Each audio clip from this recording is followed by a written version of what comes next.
friends, welcome to JHA Jessie Spoken English channel.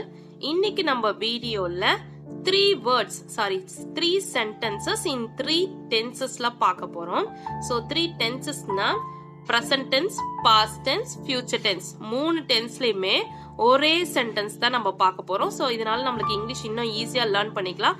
அது மாதிரி 3 type of sentences நம்ம பார்க்க போறோம். ஓகேங்களா? வாங்க வீடியோக்குள்ள போலாம். நான் முயன்றேன். நான் முயன்றேன் அப்படின்னா இறந்த காலம். நான் முயன்று விட்டேன் அப்படின்னு அர்த்தம். இது வந்து இறந்த காலம். இறந்த காலத்துல இங்கிலீஷ்ல எப்படி சொல்றது நான் முயன்றேன் அப்படின்றதுன்னா I tried my best. I tried my best. I tried my best. அதே வந்து நான் முயல்கிறேன் அப்படின்னா இப்போ நான் பண்ணிக்கிட்டு இருக்கேன், முயல் போறேன், முயன்று கொண்டிருக்கிறேன். அப்போ ஒரு விஷயத்துக்காக நான் வந்து என்ன பண்றேன், முயற்சி செய்யறேன் அப்படின்னு அர்த்தம். ஓகேங்களா? இது வந்து பிரசன்ட், நிகழ்காலத்துல சொல்றது. இதுக்கு எப்படி சொல்லலாம்னு பாத்தீங்கன்னா I try my best. I try my best. இறந்த காலத்துல சொல்லணும்னா I tried my best. அதே நிகழ்காலத்துல சொல்லணும்னா I try my best. நான் முயல்வேன், அதாவது இனிமே ஒரு ஃபார் எக்ஸாம்பிள் அடுத்த மாசம் அந்த காம்படிஷன் நடக்குது, அந்த காம்படிஷனுக்கு நீ முயற்சி செய்வியாமா? ஆமா நான் அதுக்கு முயற்சி செய்வேன் அப்படி சொல்வல்ல. சோ அது வந்துட்டு நான் முயல்வேன். அது வந்துட்டு வருங்காலத்துல, அதாவது எதிர்காலத்துல நடக்கிறது. ஓகேங்களா? அதுக்கு இங்கிலீஷ்ல எப்படி சொல்லலாம்னு பாத்தீங்கன்னா I will try my best. I will try my best. So நல்லா பாத்துக்கோங்க ஃப்ரெண்ட்ஸ். இறந்த காலத்துல ஒரு நான் முயல்வேன் அப்படின்னு சொல்றது எப்படி சொல்லலாம்னு பாத்தீங்கன்னா I tried my best. அதே நிகழ்காலத்துல பிரசன்ட் டென்ஸ்ல சொல்லணும்னா பாஸ்ட் டென்ஸ்ல சொல்லும்போது I tried my best. இறந்த காலம் பாஸ்ட் டென்ஸ். அதே வந்து நிகழ்காலம் பிரசன்ட் டென்ஸ்ல சொல்லணும்னா I try my best. அதே வந்து எதிர்காலம் ஃபியூச்சர் டென்ஸ்ல சொல்லணும்னா I will try my best. I will try my best. அடுத்தது நான் மகிழ்ச்சியாக அனுபவித்தேன். நான் மகிழ்ச்சியாக அனுபவித்தேன் அப்படின்னா I enjoyed. I enjoyed. நான் மகிழ்ச்சியாக அனுபவித்தேன். I enjoyed.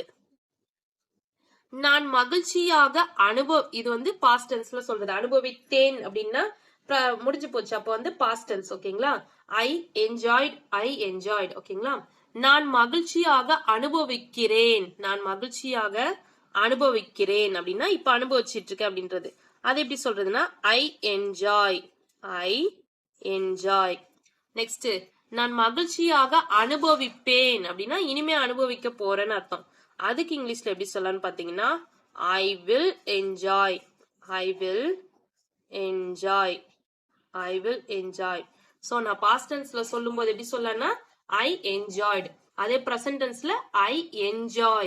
அதே ஃபியூச்சர் டென்ஸ்ல சொன்னா I will enjoy. சோ நம்ம 3 டென்ஸ்லயே நம்ம பார்த்துட்டு இருக்கோம். நெக்ஸ்ட் நான் எழுதினேன். நான் எழுதினேன். ஏதோ நான் ஒரு லெட்டர் எழுதினேன், இல்ல ஏதோ ஒன்னு எழுதினேன் அப்படின்றதுக்கு இங்கிலீஷ்ல எழுதினேன்னா பாஸ்ட் டென்ஸ்ல சொல்றாங்க. அப்போ இறந்த காலத்துல சொல்லும்போது I wrote. I wrote. ஓகேங்களா? அதே நான் எழுதுகிறேன் அப்படின்னா இப்போ நான் எழுதிட்டு இருக்கேன்னு அர்த்தம். ஓகேங்களா? இப்போ நிகழ்காலத்துல எழுதிட்டு இருக்கேன் பிரசன்ட் டென்ஸ்ல. அப்போ அது வந்து I write. I write. அதே ஃபியூச்சர் டென்ஸ்ல நான் எழுதுவேன் அப்படின்னா இனிமேதான் எழுத போறேன் அப்படின்னு அர்த்தம். அப்போ வந்து I will write. I will write. I will write. So நம்ம இறந்த காலத்துல சொல்லும் போது வந்துட்டு I wrote. அதே வந்து நிகழ்காலத்துல சொல்லும்போது I write. எதிர்காலத்துல சொல்லும்போது I will write. ஃப்ரெண்ட்ஸ், இந்த வீடியோ உங்களுக்கு பிடிச்சிருந்துச்சுன்னா லைக் பண்ணுங்க, உங்க ஃப்ரெண்ட்ஸ்க்கும் ஷேர் பண்ணுங்க. வேற ஏதாவது டவுட்ஸ்னா கமெண்ட் செக்ஷன்ல கமெண்ட் பண்ணுங்க. என்னுடைய சேனலை சப்ஸ்கிரைப் பண்ணி பக்கத்துல இருக்க ஆல் பட்டன் பிரஸ் பண்ணிக்கோங்க ஃப்ரெண்ட்ஸ். என்னுடைய இன்னொரு சேனல் JHA Jessie எஜுகேஷன். அதுல essay writing, letter writing, Tamil கட்டுரை, இது மாதிரி வீடியோஸ் எல்லாம் போஸ்ட் பண்ணிட்டு இருக்கேன் ஃப்ரெண்ட்ஸ். தமிழ் அண்ட் இங்கிலீஷ் 2 லாங்குவேஜ்லயுமே போஸ்ட் பண்ணிட்டு இருக்கேன். உங்க வீட்டுல படிக்கிற ஸ்டூடெண்ட்ஸ் இருந்தாங்கன்னா அவங்களுக்கு காம்படிஷன், எஸ்ஏ காம்படிஷன், இல்ல ஸ்பீச் காம்படிஷன்லாம் வச்சாங்கன்னா அதுக்கு என்ன டாபிக்ஸ் வேணும்னாலும் நான் கொடுக்குறேன். நீங்க கமெண்ட் செக்ஷன்ல கமெண்ட் பண்ணா போதும். இந்த சேனலோட லிங்க் வந்து டிஸ்கிரிப்ஷன்ல இருக்கு. மறக்காம விசிட் பண்ணி சப்ஸ்கிரைப் பண்ணிக்கோங்க ஃப்ரெண்ட்ஸ். தேங்க்ஸ் ஃபார் வாட்சிங். We will meet in the next video. Bye bye. See you. Take care. God bless you.